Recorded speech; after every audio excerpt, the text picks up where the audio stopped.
geerida maxaa xiga kullu nafsin dha'iqatul maut وإنما توفون أجوركم يوم القيامة فمن زحزح عن النار وأدخل الجنة فقد فاز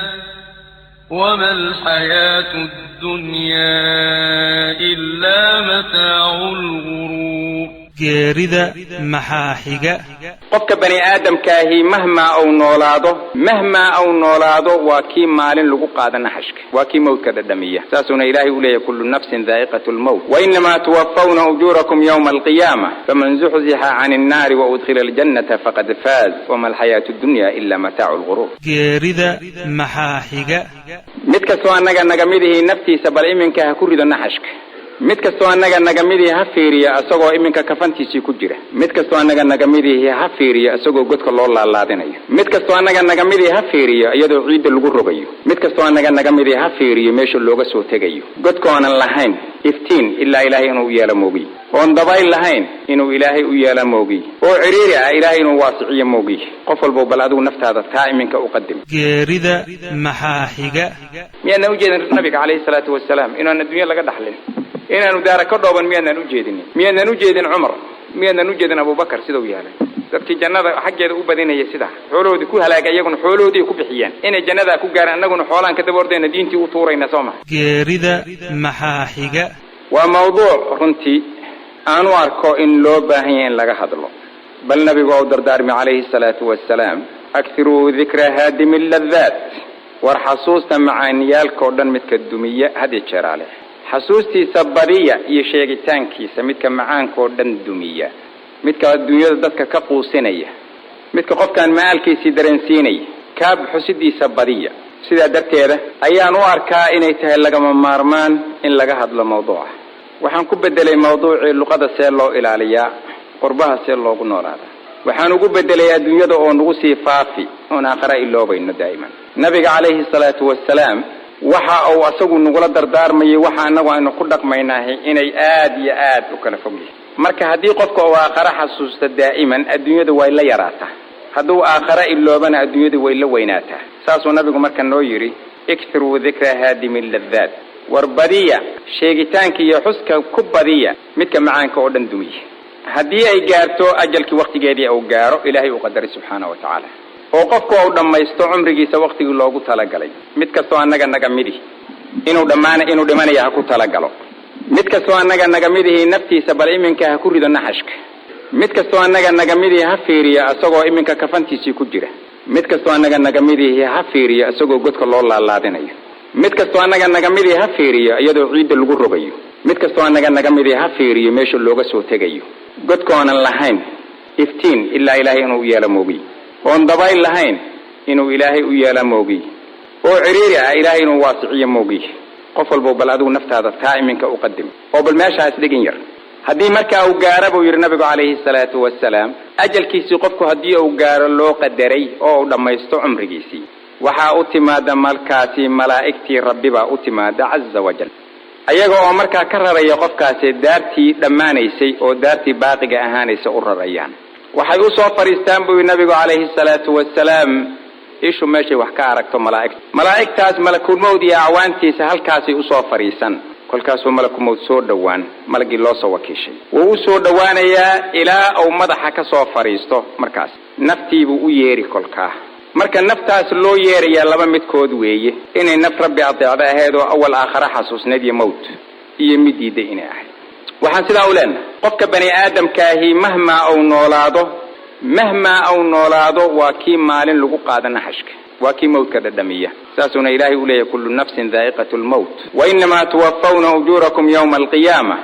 faman zuhziha 'anil nari wa udkhila aljannata faqad faz wa ma alhayatu ad-dunya illa mata'ul ghurur waxaad moodaa marka inaanan ogolayn in la xasuusiyo dhimashada oo aan adduunyada jecelnahay marka naftaas loo yeeraya laba unbay midkood noqon qof kastoo annaga naga midana waa kii mawdku soo socda way waxaad moodaa marka laga hadlayo aakhira dadku inay aakhira soo dhaafeen beed moodaa mararka qaarkood oo waxa laga hadlayaba ay soo gudbeen laakiin xaqiiqdu waa inaan soo gudbin way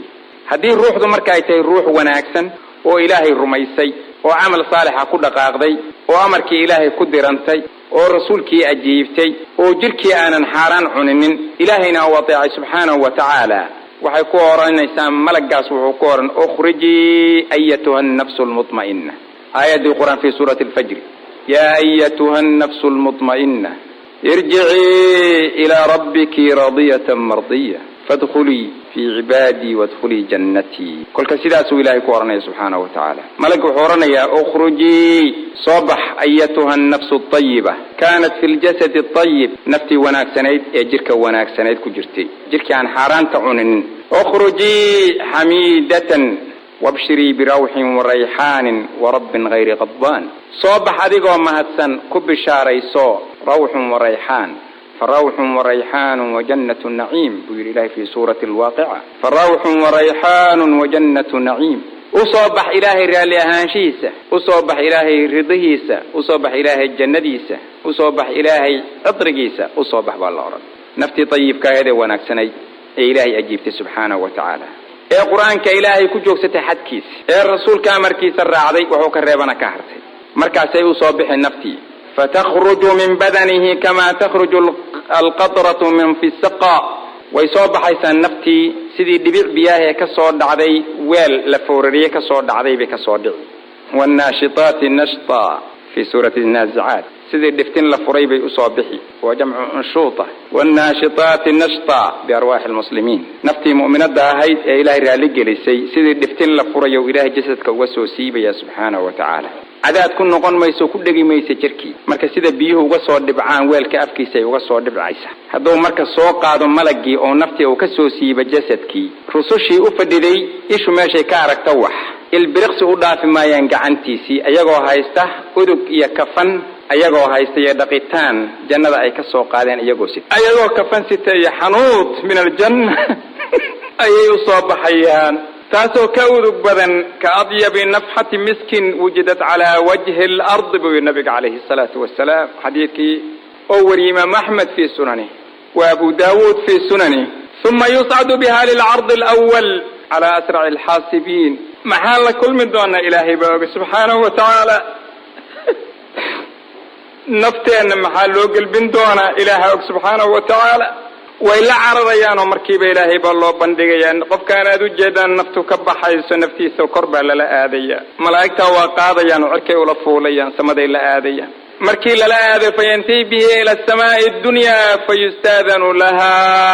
سمدي كري ولفوليان إذن بي إلهي ويدين إن سمد الله فرع والله فرع يا مركاه أبواب السماء وحانا كنت كان يود عيني مركاسي ملائكتي سمدا كسبني سمك والبواب بوحدا أو ملائك بكبوحدا كل كي كنت كذاني سيساقونتينيان هدنا مركلاتو سمدي كحكتي أساقونتينيان ملائكتاس سدا سالقو سمينيا إلى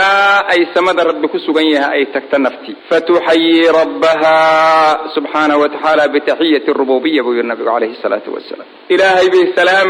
سلامتي رب النمو يا إلهي كسلام نفتي مؤمن الداهي محيورانيسا اللهم أنت السلام ومنك السلام